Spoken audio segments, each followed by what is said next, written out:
Frozen ba? Oo, sa tulog lang. Sa tulog lang? Diabetic ka ba? Kaya, ayun o. Sa tulog lang, naipit lang, pero pag diabetic ka kasi, para siyang mas agresibo yung ano, ang bilis lumala, parang bilis lumala. Gumuguhit? Meron na. Lagi ko naman kasing ginagawa. Tama yan, lagyan nyo ng kumpin kasi pag na-stock up yan, Saka ito. mas lalo. Masakit pa rin yan? Tapos pag nauupo ka ng matagal, pagbangon, Pati balakang mo, meron din. Oo, may mga... Hindi, paano? Upo mo? Ano sumasakit? Pag medyo namali ako ng... Oo. Pagka...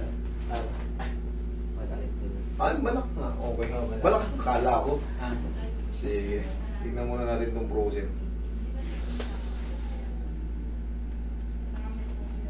Okay naman ah, hindi naman sobrang ano, Frozen. Okay. ni-stage ko talaga nung maigito yung... Yan, no? saka- Pero sumasabay rin siya pagdating sa ano. Ayan. Oh, hindi pa siya totally Frozen.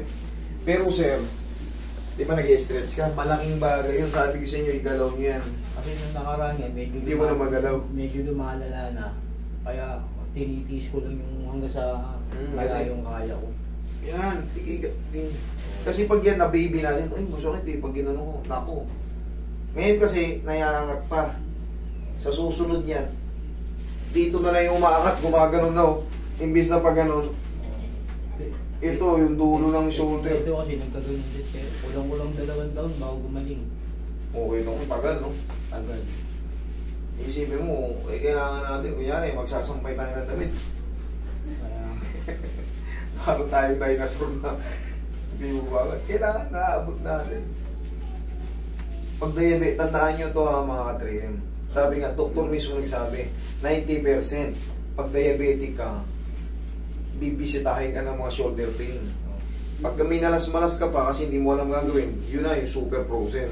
Tapos, syempre, pag may diabetic tayo, paano hindi tayo magkaganyan? Movement, kagaya niya, ginagalaw niya, hindi nagtuloy ng super. Tapos, papawis.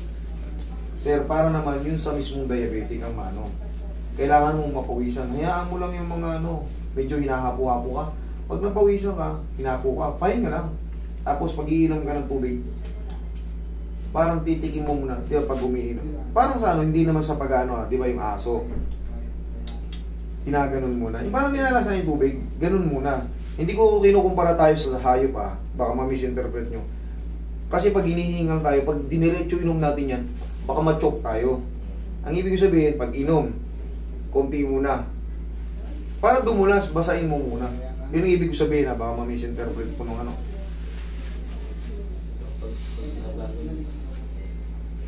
Tingnan mo yun. Bawas-bawasan na agad. Kasi ito, mahalaga yan. Mahalaga yung hinahatak. Mahalaga yung hinahatak. Tapos ganyan. Mahalaga yung ganyan. Okay? Ito, nabawasan ka agad. Tapos yun nga, ulitin ko yung may mga diabetic po. Walking lang. Huwag na kayo mag-running. Huwag na kayo magtatakbo. Walking lang. Bili kayo ng yung sahuna suits. Yung jacket na parang plastic.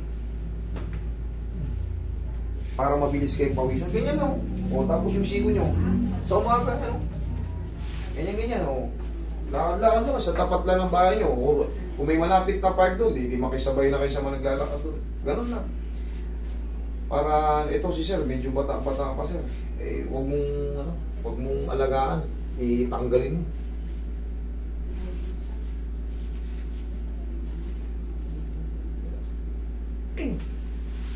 Medyo doon, ganyan. Ganyan. Kunti na. Pumula na. Yung, thank you. O, lang patagilid. Tagilid ka. Kunin mo muna yung magandang videos. Tandaan mo yun sir ha, magsimula ka na bukas. Tapos pagkakakain ka ng pipino, alam mo yung pipino? Yan, kakakain ka niyan, mataas ang water content niya. Para sa mga diabetic, maganda may matataas yung na water content na kinakain.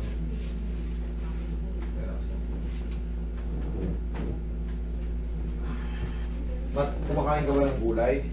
Wala ka namang pili sa pagkain. Wala. Ano bang malakas ka? Saan ka bang malakas kumain? Ano yung sa pangkaraniwang kinakain mo? Baboy-baboy din, ganyan. Hindi, mga gulay-gulay din. Gulay-gulay din. Isang gulay. Okay. Tsaka sa mga maaalat. Bawasan mo yung timpla ng alat. Diba?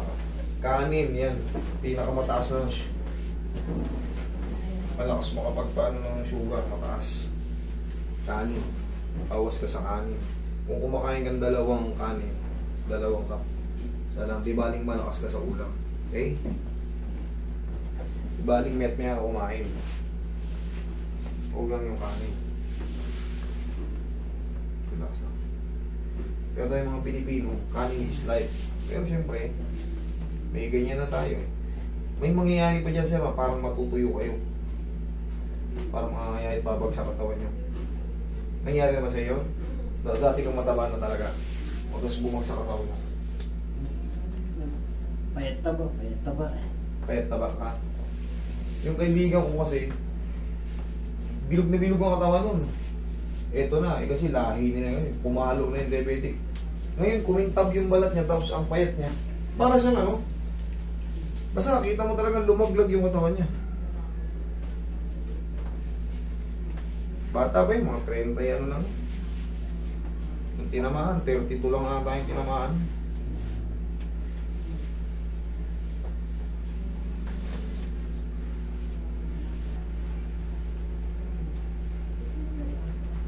Yung bagyo na eh. Nakamotor ka ba sir? Naku. Tandaan nyo ha, pagka pupunta kayo rito, pag nakamotor kayo, magkapote kayo. May bagyo na po pala, may pumasok na ng bagyo. Kasi hindi pwedeng magbasa ng todo yung ano, yung nahihilot dito. Yan na. Inhale. Exhale. Magba ako ng kapote. Sa una lang mainit, mamaya pagdating na ano. Ayan na. Ayan na, magbigsabu. Ayan na oh. Makulimlim na. May tumutulo. Maambon na? Oo. Basa na yung pulmong nila, doktor. Yan ang masakit. Diba?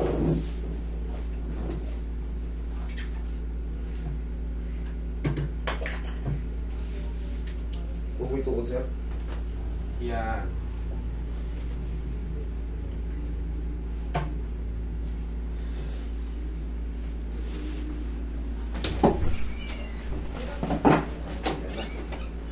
Malakas na. Palagi mag-iingat paglabas yun ng bahay. Lalong sa mga nakamotor, basa na ang daan palagi.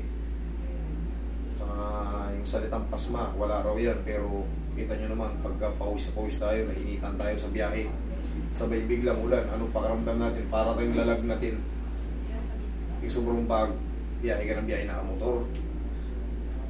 Tanghali ang tapat, tapos bigla kang maulanan. Sama sa pakiramdam. Yung iba nakakayayat pa pag minalas-malas.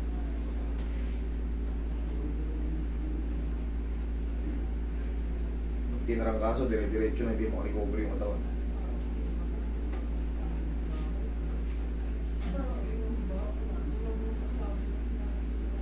Saan ka na-uwi, sir? Sa akin. Quezon Province pa? Hindi, malapit ako. Ah, okay.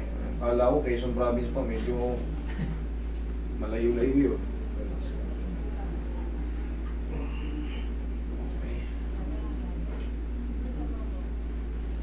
Ngayon, ito yung exercise mo, ito yung turo ko. Napapanood mo ba ako? Yan, lakasan mo. Yan, kabila. Yan lang ang pinaka-exercise. Tapos, konting-konting ganyan. Tapos pag naglalakad kayo, kahit pag ganun-ganon lang eh. Yan, ganun-ganon lang pag naglalakad. Kasi sir, diabetic. Ngayon, pag na-adjust yan, mababago yung pakiramdam mo. Ayan. Kanina, di ba? O, tingnan mo, napaka-easy na. Napakabilis, oh. Tandaan nyo ha, papawis ko tayo sa mga diabetic.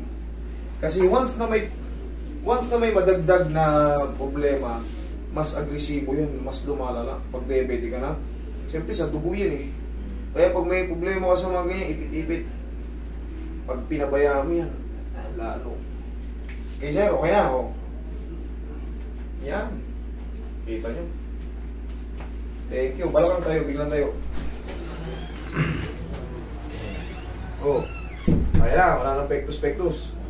Okay? Sige, thank you. Mag-ingat sa pagdadrive, sir. Medyo, ayan na, oh.